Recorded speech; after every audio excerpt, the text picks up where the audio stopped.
Hey everyone, Sam here with another product update, and this time around it's detailed back costing, which we've just rolled out. It's behind the scenes and I'll show you how to turn it on. But addressing the elephant in the room, the question, what is detailed back costing? It's comparing your actual costs of delivering a job against what you've estimated for the job. And this includes the stages of that job as well. So essentially, detailed back costing is for quoted or estimated work. Okay, so let's have a look at where this is turned on. Now, my system is completely blank. Got nothing really in here, no jobs, invoices, or anything. I'm going to go down to admin, then I'm going to go across to my settings, and then under quotes here, you'll see enable back costing. So you are going to want to flick that switch and turn that on. It's already on at my end. Now from here, I previously have built a quote, which I've got as a template. Now if I go to my template screen, you'll see the new house build template. So if I open that up, just take a quick look. This template here has got three kind of standard stages of what you might expect with the costings for each stage of a new build. So foundations, framing, roof. And within these stages, obviously you've got your labour components in the green, your materials, and I've got a disbursements as a skip and hire, which I've repeated in the other stages. So labour, materials, and disbursements, okay, for those three stages. Here's a bit of a breakdown down the bottom there. Your total cost per category, total labour quantity in hours, and also your expected profit margin. Now you can template up quotes if you need to. With zeros in the quantities, you can have as much and define it afterwards. You can have as much detail as you need in the quote, or you could just have a one-liner saying materials, one-liner saying labour. It's all entirely up to you on how you want to construct those quotes. But just for this purpose, I've got this one here, and I'll go out of that and we'll use that to create a job and look at the back costing. So to begin with, you're going to want to go to your accounts, then quotes. In here, go add, and you've obviously got all of these options that have been here before. If you're building a blank quote, the same applies. I'm just going to use one of my pre-built templates.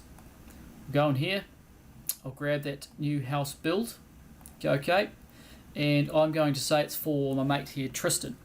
So I've got Tristan already as a contact, and I'll hit save there.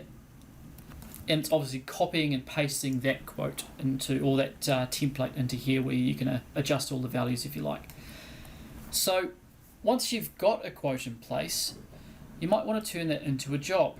And previously you might have just created the job, and then you've got some financial tracking against the overall job but not the stages, and this is where it gets quite interesting. If I go to more and then create a job from this quote, it's actually going to ask me, would you like to create tasks based on your quote sections? So if I go yes here, it's going to create tasks based on the foundations, the framing, and the roof. So I go yes here, I'll give the job title, Tristan's house, hit save there. There's my new job, and what I've got now on the job, I've actually got those three tasks naturally created within the job. Now that's a huge time saver. That alone is going to be have a massive impact for anybody already using Next Minute. Now let's go back to the job. So there's Tristan's house. Jump into the job, just like I was before. There's those three tasks.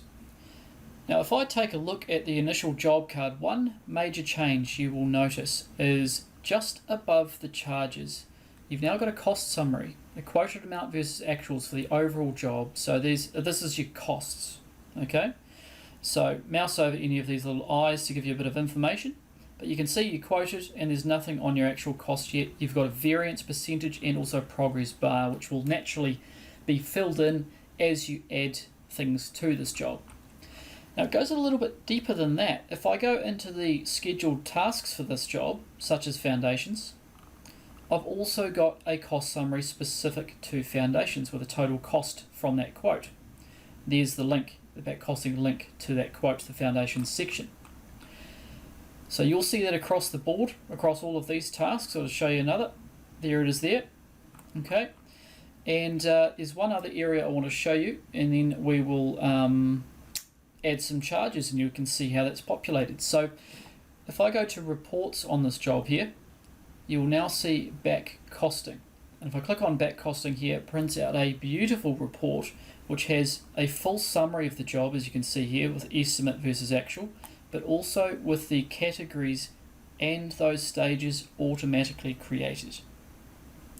Now, just pausing on that for a second, usually this would be a pile of paperwork with, all sorts of bits and pieces if you don't have a system in place. You've got your bills coming in, you've got your timesheets coming in, all sorts. So you need a digital system like this just to speed the entire process up and stay accurate. This report is obviously real time. So if I go in and add some actual costs here, it's going to flow through. And what I'm going to do, just on my mobile phone here, I am logged in as one of my users, Miss Apprentice. So I'm going to go into the jobs. I'm going to go into Tristan's house. I'm going to go into my scheduled tasks. You can't see what I'm doing here, but I'm just jumping through. And I am going to add some time to one of those tasks. Cool, so now that I've added some time on my mobile to the task, which was foundations on this job, if I take a look in here, I'm going to see straight away the cost summary has been updated. So there's my actual costs from my Miss Apprentice's wage.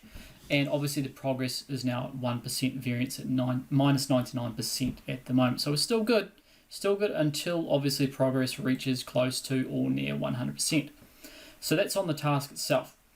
Now the job back costing report, if I have a look at that as well, this here is obviously going to show the actual costs at this point as well.